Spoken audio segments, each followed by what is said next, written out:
Hello. So my name is John, and I've been coming to the temple now for nearly 6 months. Before that, I had spent a couple of years learning about Hinduism, which basically teaches the same thing as Buddhism, namely that ignorance of our true nature and our worldly attachments are responsible for our suffering, and that a central practice to discover our true nature and alleviate that suffering is meditation. So it was no surprise that the first time that I attended a Sunday Dharma service and chanted the Il-Won song vow, I recognized some familiar concepts such as permanence and impermanence. But I was surprised and delighted to see the word spontaneous. I'm a scientist, and in my field, physical chemistry, the concept of spontaneous events is very important. Now, thermodynamics, which isn't a word that you would normally hear in the Dharma hall, but thermodynamics teaches that when the conditions are right for something to happen, then it will simply happen. It teaches that the universe must be treated as a dynamic whole, where aspects of that whole are continually changing due to energy flowing from high to low, ever striving for harmony and equilibrium. A kind of cosmic dance following simple laws or universal principles. As the Il-Won song vow reminds us, one of Won Buddhism's threefold practices is to master human affairs and universal principles. But what does this mean? And that's what I want to talk about today. And in doing so, I'll introduce a central concept of Taoism. Because Master Sotaesan considered Shakyamuni Buddha as his teacher, most of the concepts we learn about in Won Buddhism tend to use Buddhist ideas and terminology. But Won Buddhism isn't just Buddhism. During a recent meditation, I was contemplating what my senses were detecting, and I realized, it's all energy and information. This sent me on a quest that somehow ended up with me listening to an hour-long narration of an English translation of the Tao Te Ching, which means the classic book of the supreme reality, Tao, and its perfect manifestation, De, or the classic of the way and its power.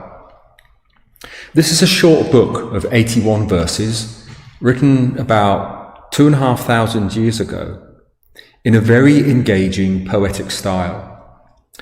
And it had me at the first verse. The Tao that can be told is not the eternal Tao. The name that can be named is not the eternal name. The unnameable is the eternally real. Naming is the origin of all particular things. Free from desire, you realize the mystery. Caught in desire, you see only the manifestations. Yet mystery and manifestations arise from the same source. This source is called darkness. Darkness within darkness. The gateway to all understanding. So what is the nature of this supreme reality, the Tao? One description explains that the universe creates itself out of a primary chaos of material energy, organized into the cycles of yin and yang, and formed into objects and lives. Here again is that idea of a cosmic dance. In the opening verse of the doctrine of Won Buddhism, Master Tao Te Ching explains that he combined seemingly contradictory core principles from Buddhism, Confucianism, and Taoism. He wrote, "Taoism took the way of the natural universe as its core principle and taught techniques for nourishing the nature, elucidating principally the path of tranquility and non-action. Non-action, Wu Wei, also means effortless action. The Tao Te Ching frequently uses the metaphor of a flowing river.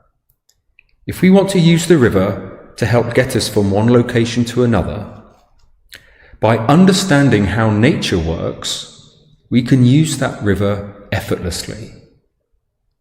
If we are ignorant of nature's way, the Tao, we can end up wasting lots of energy and getting nowhere. We can fight the Tao or align with it. Most things in nature just do whatever is the right thing to do. Not because it is morally right, but because whatever happens is meant to happen. But our intellect allows us to make conscious decisions that interfere with the flow of the river. The Tao Te Ching tells us to calm and empty our minds that we may act appropriately, effortlessly and spontaneously. In other words, conduct our human affairs in accordance with nature's universal principles. This teaching from the Tao Te Ching is captured in the Won Buddhism threefold study of cultivation, inquiry, and choice. A good example of this is how I ended up writing this talk.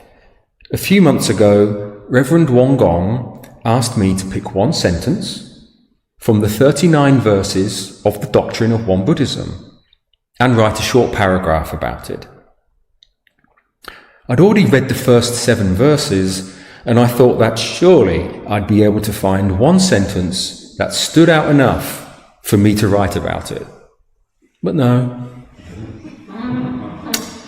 So I read the remaining verses, and still nothing jumped out at me. I was already making a mountain out of a molehill. How am I going to do this?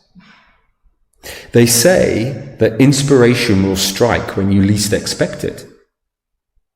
Forget about it for now. When the time is right, you will know what to do almost effortlessly. So I forgot about it. After coming across the Tao Te Ching, I looked at the doctrine again. And right there, in the middle of the first verse, was Master Tao Te Ching's comment about Taoism. I didn't think, yeah, that might work. I had a deep knowing that it was the topic that I was waiting for the Tao to reveal to me.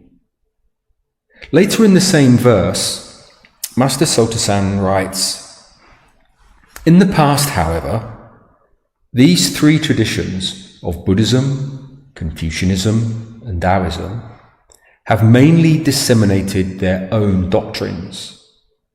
But in the future, it will not be enough to deliver the whole world through limited subjects alone.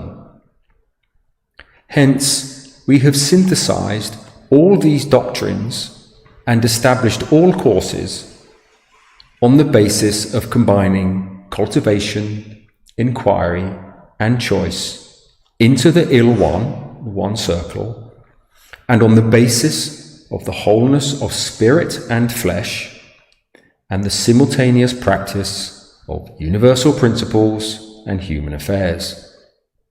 I'll repeat that passage. In the past, however, these 3 traditions of Buddhism, Confucianism, and Taoism have mainly disseminated their own doctrines. But in the future, it will not be enough to deliver the whole world through limited subjects alone. Hence, we have synthesized all these doctrines and established all courses on the basis of combining cultivation, inquiry, and choice into the ill one, and on the basis of the wholeness of both spirit and flesh, and the simultaneous practice of universal principles and human affairs. Unexpectedly stumbling across the Tao Te Ching has given me a much greater appreciation for Master Sotozan's wonderful gift to all of us. I'd like to end with this. Master Sotozan embraced the Tao as supreme reality. So what does that mean for Il One? And what does it mean for Dharmakaya Buddha?